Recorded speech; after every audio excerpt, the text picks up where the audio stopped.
Hello, good evening. My son go to work. This listen for the retirement. This is latest little groceries at home black for the World Cup of Singapore, July 3, 2026.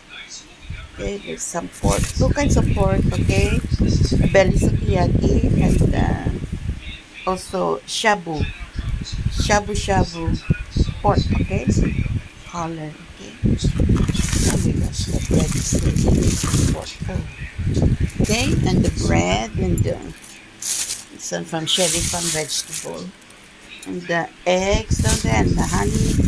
I have been simple by this very big origin, natural, raw honey. Okay, very big. The butter quite big. Ubot nila. San Pepino, July 3, 2026. San Pepino shampoo, Chinese sausage, okay, carrots, vegetables, okay, and some lemon, citrus lemon, okay.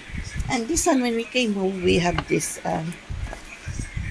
Saint John and Margaret's nursing home. They have given us these goodies, okay. When we came home, this is hanging hanging on our door. Okay, usually they do that. They just hang on the door.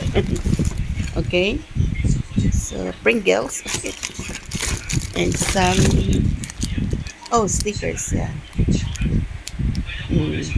stickers and some Indomie.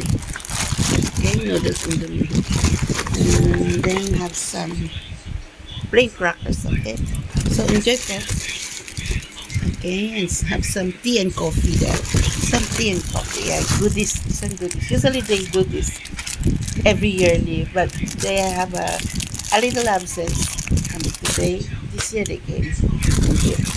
Okay, from nursing home, Saint John and Margaret nursing home.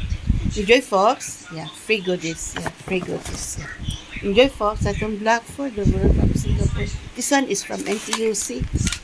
Yung butter. Okay, this is may ability to settle. You pay $62 something. Please listen to. Enjoy, folks. At yung black for the World of Singapore. It is little groceries and goodies from nursing homes, St. John and St. Margaret's. Enjoy with some bread. Enjoy Singapore.